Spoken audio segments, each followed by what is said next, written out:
Uncle Bob lived alone. His wife died last year, and his son was married and lived out west. He was a little bit lonely, but it was okay. He was a pretty good cook and could make his beans just the way he liked them.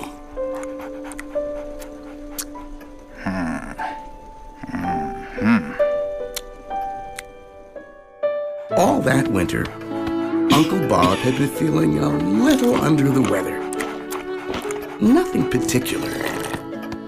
Nothing he wanted to talk about anyway. Just this damn cough. He was cleaning up the mess he made when he noticed the mailman coming a little earlier than usual. Bills, probably, thought Uncle Bob. It was late in the winter. Heck, it was almost spring, but the snow just wouldn't let up. Uncle Bob liked shoveling snow, but all the same. Suddenly, he had pain in his chest, like nothing he'd ever felt before.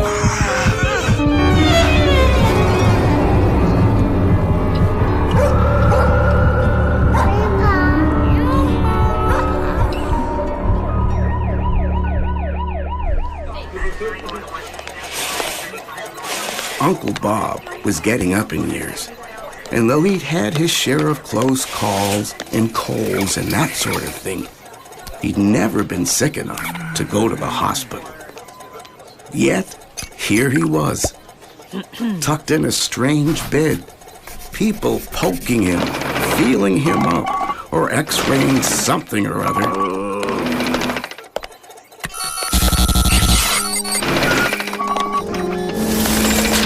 He wasn't too comfortable, let me tell you.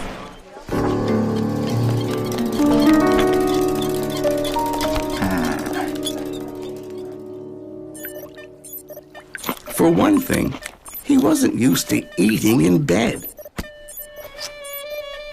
He wasn't used to peeing in bed.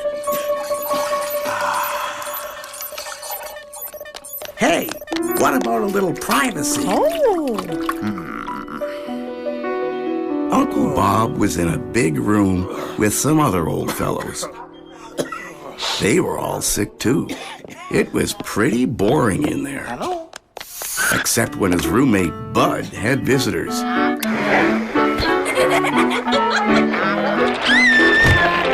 Keep it down over there, called Uncle Bob.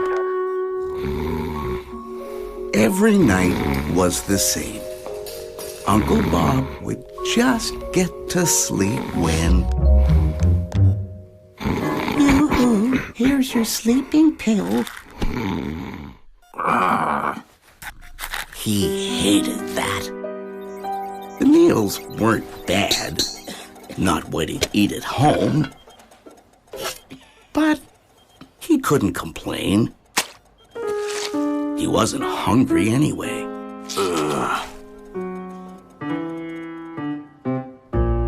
Once they learned that Uncle Bob was in the hospital, his friends brought him all sorts of things he couldn't eat.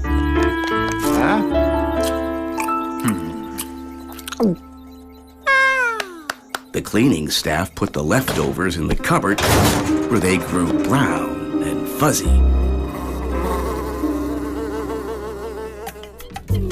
People sent flowers. Too many flowers. The smell of lilies gave him a headache.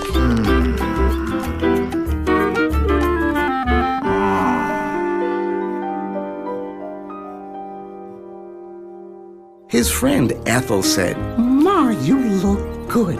Such color." His friend Ernie said, "Looks worse to me."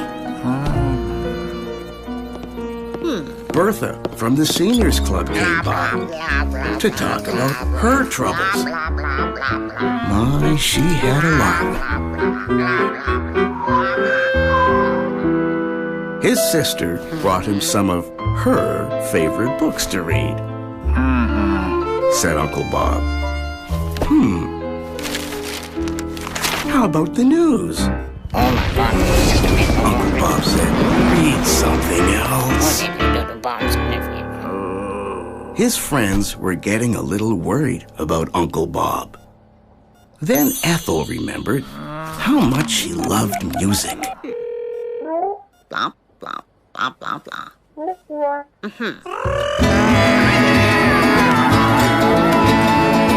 That was too cheerful. So they tried something else.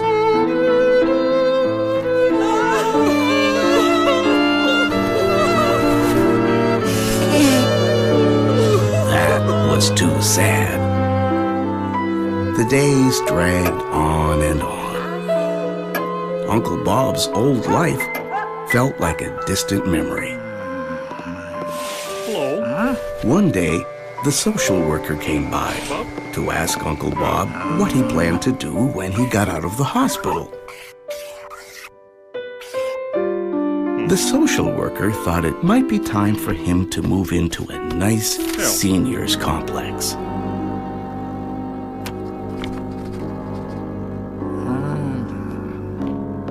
Uncle Bob thought he'd just as soon go home and keep on pretty much the same as before.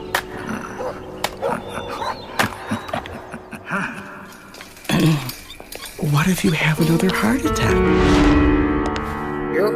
When I'm taking all these pills? How about your son? Couldn't you live with him? That evening, Uncle Bob didn't want his bedtime snack. He didn't want to take his pills.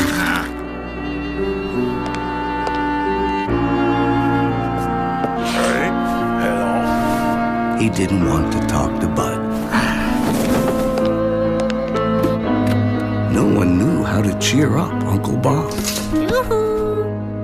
Not his friends, not the nurses, not the doctors. Then one day, his son Robert flew home with his wife and little daughter Angela to see how Uncle Bob was getting along.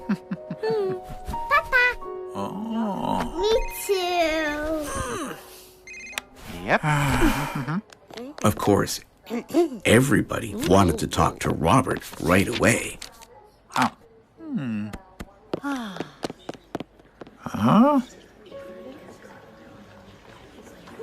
No one was paying any attention to Uncle Bob or to Angela.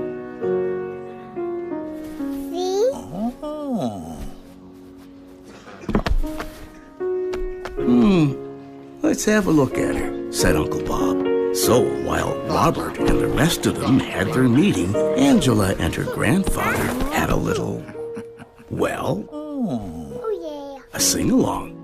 For one thing, Down the street, merrily, merrily, merrily, merrily. off the bed, Missy, ordered the nurse.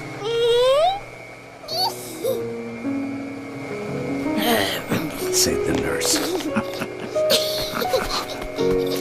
Uncle Bob couldn't remember when he'd had so much fun. He was happy to get his hair done, too. That Angela certainly had the professional touch.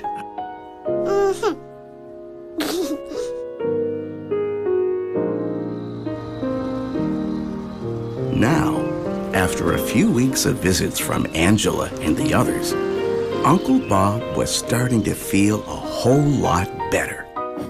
He was getting out of bed for breakfast. He was even eating his big porridge. Have to get my strength back, thought Uncle Bob.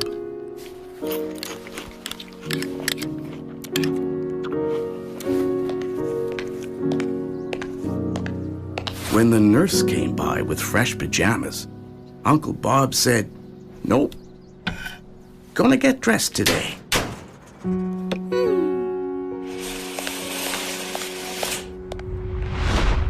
He was just pulling up his socks when he heard Angela's voice. Grandpa. "Coming," said Uncle Bob. "Where are we going?"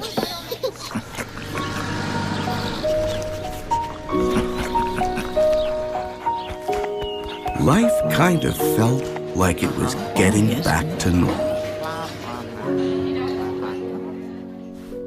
When Uncle Bob had his next stress test, everything went so well that the doctor told him he could go home. "Congratulations, old man," said his friend Ernie. "Good luck," said Bud. "Same to you," said Uncle Bob. Papa? Yep. Hey.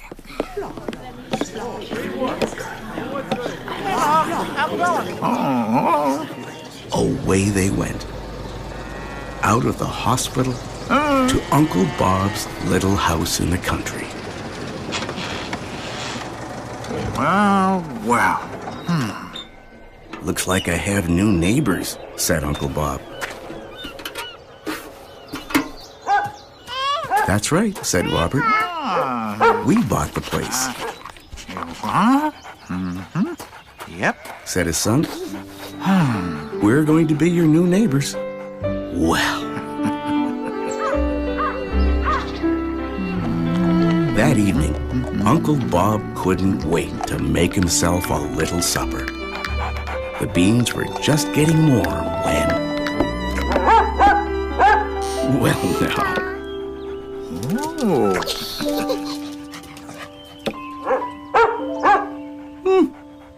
Come in, said Uncle Bob. So Angela came in. And what with one thing and another, they all spent a very pleasant evening together. Oh, how lovely is the evening,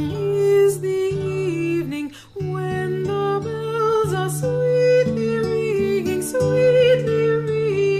ding dong, ding dong, ding dong. Oh, how lovely is the evening, when the bells are sweetly ringing, Oh, how lovely is